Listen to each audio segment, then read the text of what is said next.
အားလုံးပဲမင်္ဂလာပါဆိုတော့ကျမတို့အခုဒီ Santa Cruz ဘက်ကိုသွားနေရပေါ့နော်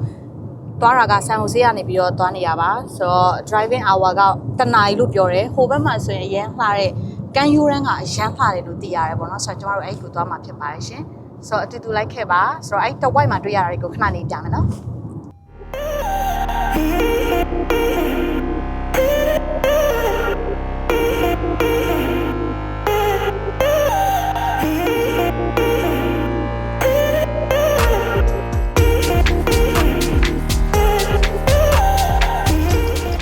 Hello အားလုံးမင်္ဂလာပါရှင်ဆိုတော့ကျမဒီနေ့ရောက်နေတဲ့နေရာကတော့ကယ်လီဖိုးနီးယားပြည်နယ်မှာရှိတဲ့ Santa Cruz ကိုရောက်နေရပါဆိုတော့ကျမတို့လာတာကကြတော့ဒီ San Jose ဘက်ကလာတာဆိုတော့တနာရီလောက်တော့မှောင်းရတယ်ပေါ့ဆိုတော့ဒီကနေ့မှဆိုရင်ကျမနဲ့ဒီတဝိုက်မှာဘာတွေတွေ့ရလဲဆိုတော့တွေ့မြင်ရမှာဖြစ်ပါတယ်အခုတွေ့နေရတာကတော့ Monterey ပင်လယ်အော်ဖြစ်တယ်ဆိုတော့ဒီမှာဆိုရင်ငါးမြားလို့ရတယ်နောက်ပြီးတော့ပင်လယ်ဖြန်နေလဲကြည့်လို့ရတယ်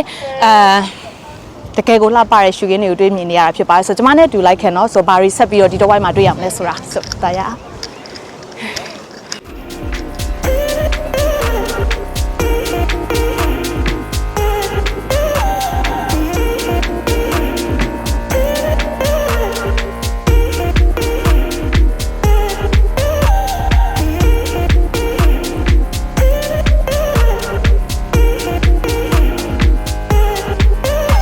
ဒီမှာရှိရသည်လားဖြန်နေဟိုဘက်ချမ်းမှာတကယ်တော့ပင်လဲဖြန်နေကွာ तू ကအိတ်နေရနေရှိရသူတို့နားနေရအောင်နော်ဆိုတော့အခုလောလောဆယ်ဆိုရင်လည်းဒီပင်လယ်အော်ထဲမှာဆိုရင်ပင်လဲဖြန်နေအများကြီးကူးနေအောင်တွေ့ရတယ်ပေါ့နော်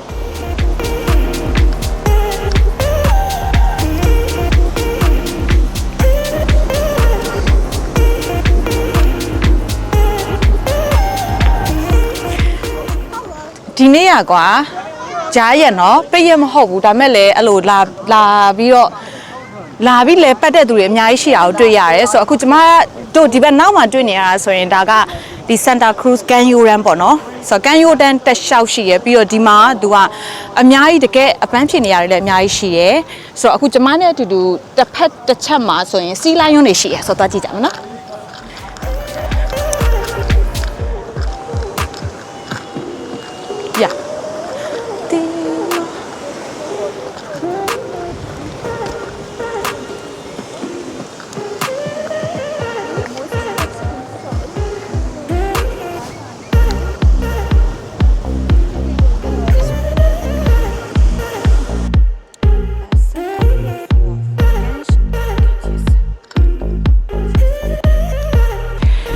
ဆိုတော့ဒီ Santa Cruz Wharf ကိုစောက်ထားတာကွာဟိုဘက်ခုနတွေ့ခဲ့ရတဲ့အဲ့ဒီကမ်းခြေပေါ့နော်ကမ်းခြေရဲ့အဆက်ကနေပြီးတော့ဒီပင်လယ်အော်ထဲကိုထိုးထွက်ပြီးတော့စောက်ထားတာကွာဆိုတော့အဲ့ခုနတွေ့ခဲ့တဲ့နေရာကနေအခုမြင်တွေ့နေရတဲ့အထီပေါ့နော်ဆိုတော့ဟို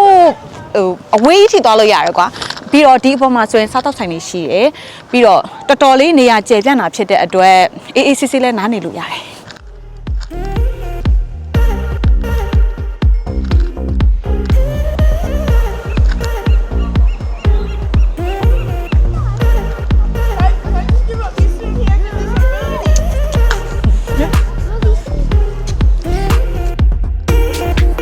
ဆိုတော့ဒါကကြတော့ Santa Cruz Wharf ဟုတ်တယ်ဆိုတော့ပြီးတော့ဟိုဘက်ချမ်းမှာအခုကျမတို့တွေ့နေရတဲ့ဟိုနေရာမှာဆိုရင်ဒါ Santa Cruz ရဲ့အဓိက main beach ရှိတယ်ပေါ့နော်ဆိုတော့အဓိကကမ်းခြေရှိတယ်နောက်ပြီးတော့ပါလဲ boat walk ပေါ့နော်ဆိုတော့လမ်းရှောက်လမ်းကွာတိလားအဲ့ဒါရှိတယ်သွားကြည့်မယ်နော်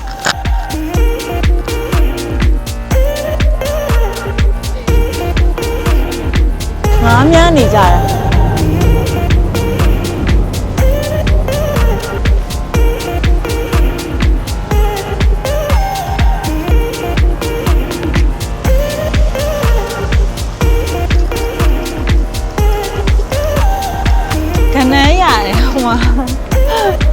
ခဏဟိုလိုမျိုးနော်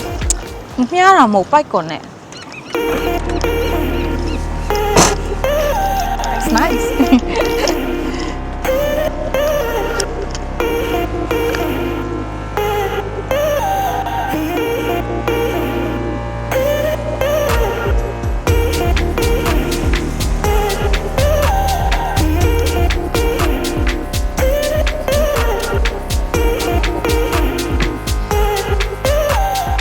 so ဒါကတော့ဒီ Santa Cruz Wharf ပေါ်ကနေရှိတဲ့အရာပေါ့နော်ဒီမှာဆောင်ရွက်ရှောင်ရည်လေးတွေရှိတယ်အဲ့ဒါကရက်တောက်လို့မရဘူးခွေးခေါ်လာလို့မရဘူးပြီးတော့ငှက်တွေပါတွေအစာကျွေးလို့မရဘူးပေါ့နော်ဆိုတော့ခုတွေ့နေရတဲ့အတိုင်းပဲစားတောက်ဆိုင်တွေလည်းဒီပေါ်မှာရှိရဲဆိုတော့ဒီမှာပါကင်ဆိုရင်လည်းတော်တော်လေးကိုကြည်ကြည်ရှိအောင်တွေ့ရတယ်ဆိုတော့အခုဒါကျမတို့ဒီမှာပြီးပြီဆိုတော့တစ်ဖက်ကိုသွားမယ်ပေါ့နော်ဒါကကျတော့ Santa Cruz ရဲ့အဓိကအဲ့မှာကစားကွင်းတွေလည်းအများကြီးရှိတယ်အခုကျမတို့တွေ့နေရတဲ့နေရာပါဆိုတော့အဲ့ကိုသွားမယ်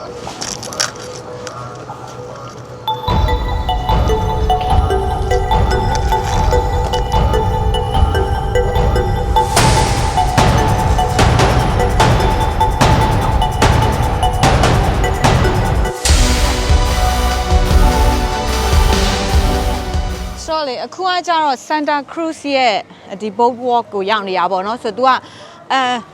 तू ကဒီဘက်ဘယ်လိုပြောမလဲ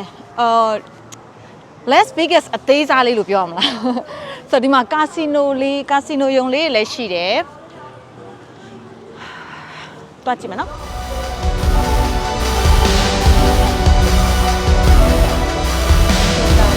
Santa Cruz မှာရှိရဲ့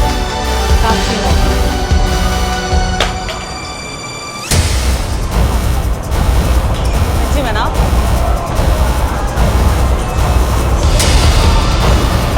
နေပါလေရှိရပဲ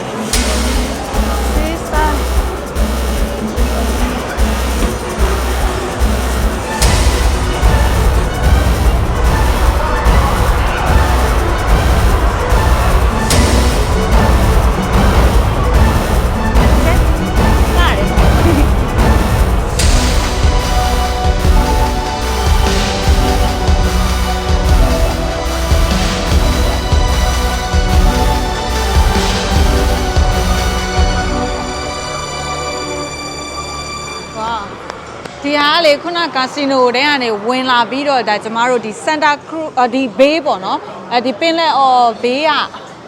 ရှောက်လန်းမိုက်တယ်ဆိုတော့ဒီကနေဆိုရင်ကြည့်လို့ရတာလေနော်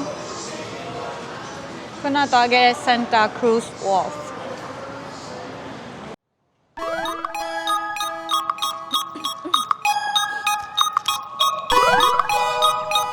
ဒီဟာက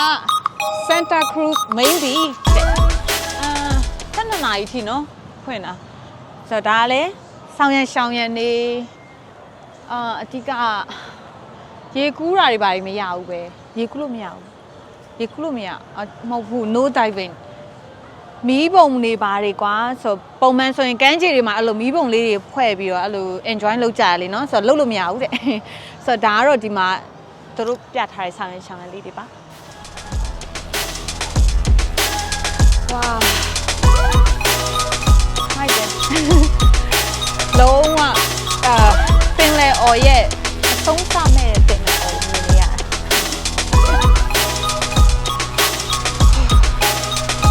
ပင်လယ်နဲ့တင်းတင်းလေး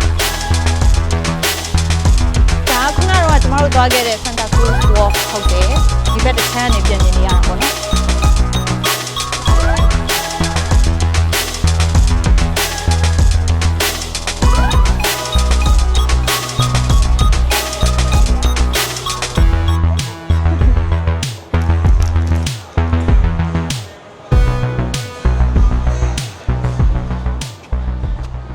ဒီအပေါ်မှာဆိုရင်လေအစားတောက်ဆိုင်တွေကွာပြီးတော့အမှတ်တရပစ္စည်းဆိုင်တွေရောအများကြီးပဲရှိတယ်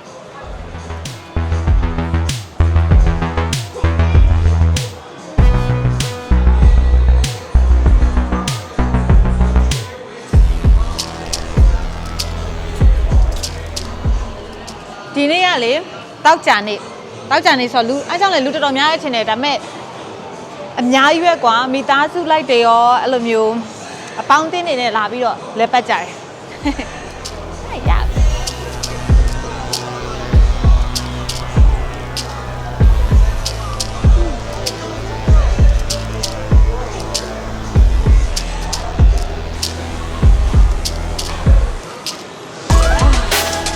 ကကစားကွင်းကိုရောက်လာပြီ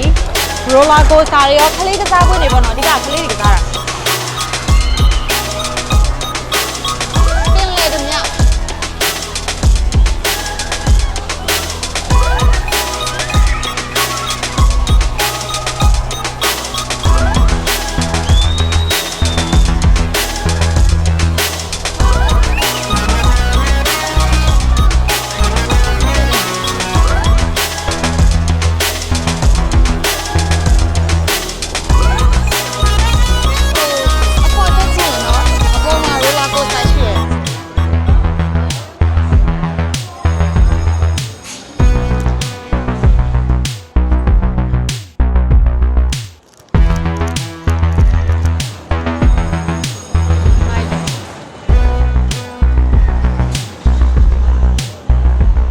ဒီဘက်မှာ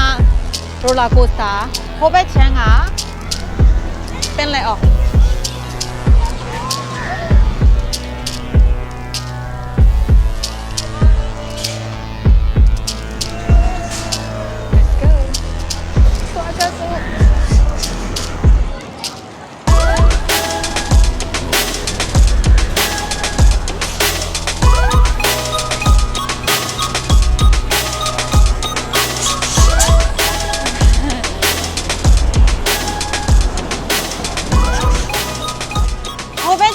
နောက်ထပ်တစ်နေရာတော့ကြည့်မယ်နော်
နော်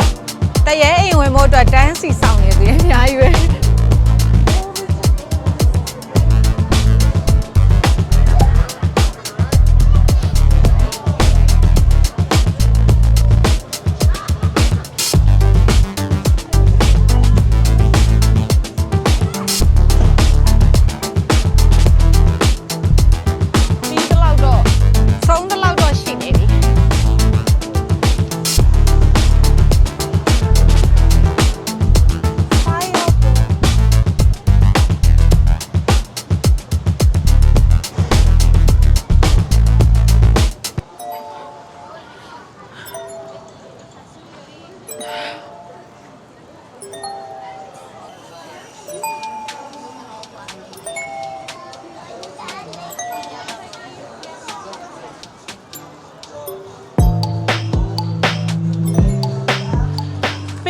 တော့ကုန်တလောက်တော့ရှိပြီပေါ့နော်တော်တော်လေးအခုထိလမ်းလျှောက်လာတာဆိုရင်ဒါ15မိနစ်ကျော်လောက်ပြီလို့တော့ထင်တယ်ဆိုတော့ကုန်တလောက်ရှိနေပြီ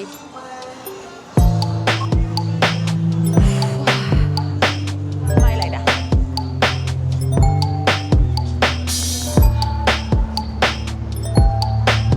မိုက်တယ်တော်တော်မိုက်တယ်တစ်ဖက်မှာအဲ့လို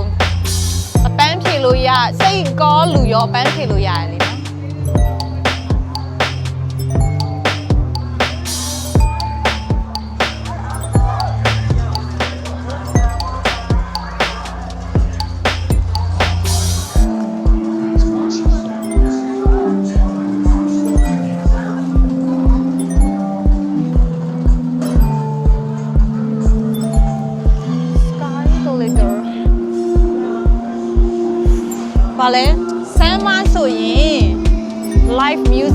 တယ်တဲ့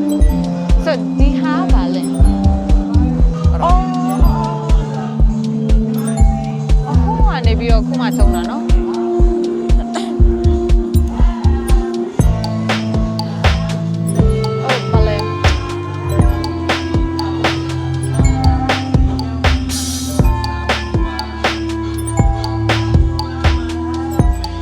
ချမ်းကြတော့လူသိမ့်မရှိတော့ဘူးကွာဟိုဘက်မှာအရန်စီတယ်သူကရှောက်လန်းရတယ်အရန်ကြီးတာ哦မိုက်တယ်